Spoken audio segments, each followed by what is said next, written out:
All right, next, Marlo Oakes was our keynote speaker last year at our Lincoln Day dinner.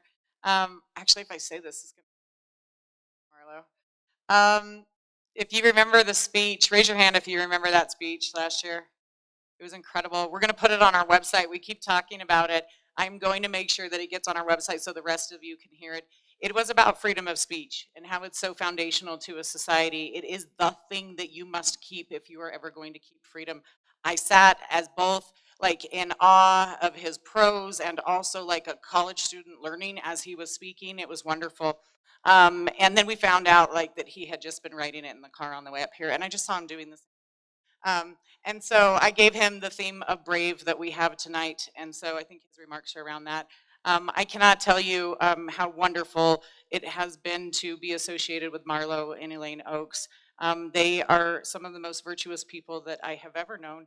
I appreciate them very much. And Marlo is a wealth of knowledge. He's kind of a little bit of a joker, but also serious. And he's got these great sides to him.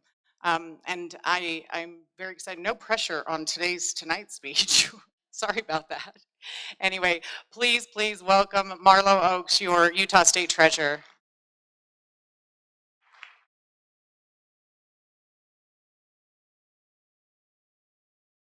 All right, it's all downhill from there, folks. Sorry.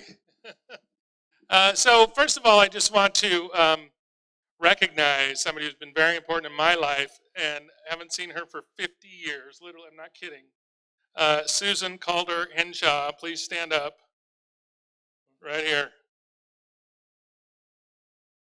Susan was my kindergarten and first grade teacher at Rock Canyon Elementary School in Provo, Utah, 50 years ago. So thank you. All right, so I'm sure you all saw this. The JFK files came out this week. It was great, right? And thankfully, we found out what conspiracy was all about.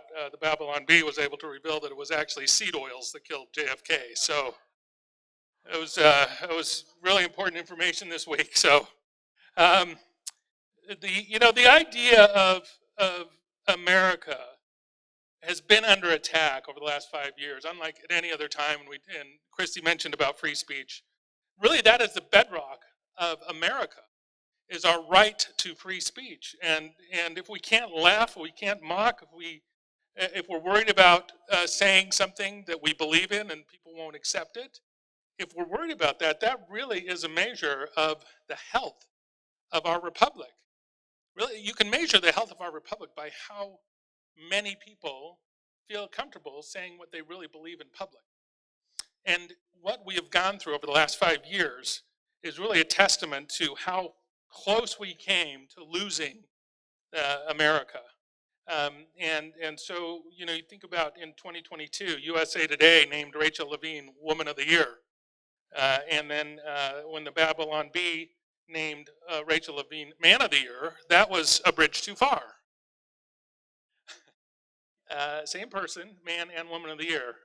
And the Twitter police came after Babylon Bee for that and put them in lockdown and actually demanded that they take down their post and issue an apology. And they refused. And this had some monetary implications for the Babylon Bee. It was actually a pretty serious situation. But they had the courage to stand by their convictions and not bend to the cancel culture that was trying to destroy them. At BYU, I don't know if you remember this women's volleyball game back in, I think, 2022. It was Duke against BYU, and one of the opposing volleyball players accused a fan in the audience of hurling racial slurs at her. And this person was attacked and demonized before there was even an investigation that happened.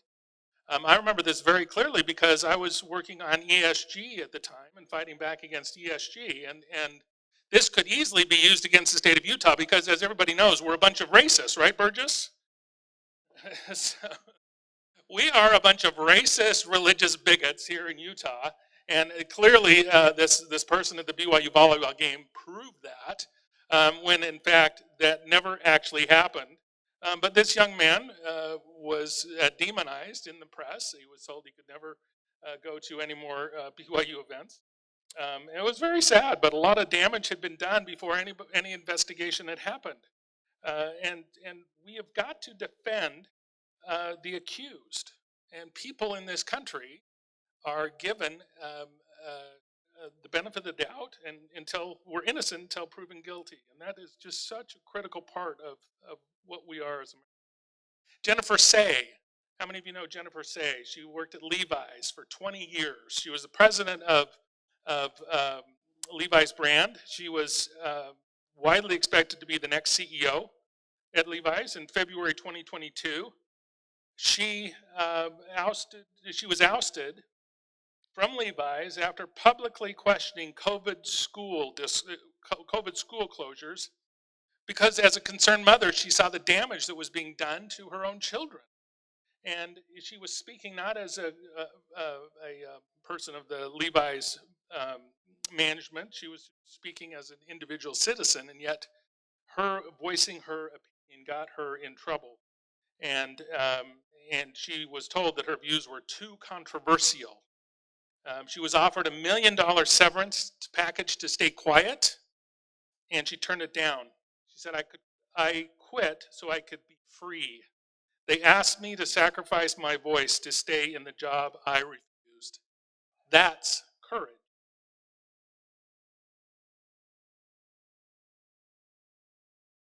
Today we are seeing Tesla under attack.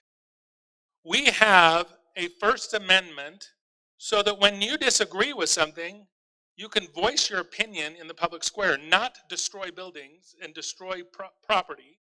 This is something that treasurers and auditors are likely going to be talking about. I just received a message earlier today about. Tesla happens to be held in a lot of pension plans. I sit on the board of Utah Retirement Systems. I also sit on the board of CITFO, or Trust Lands Investment Portfolio. A lot of these investment portfolios own Tesla as stock.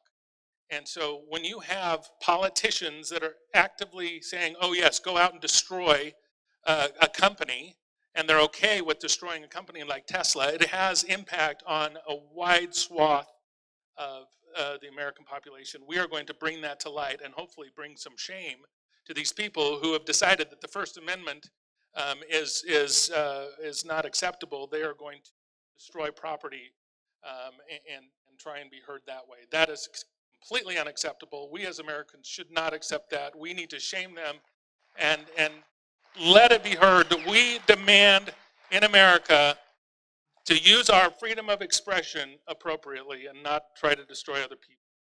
It is time for us who believe in the American dream to be courageous and stand up for American values, first among them our right to freedom of speech, no more cancel culture, and please stay away from seed oils. Thank you.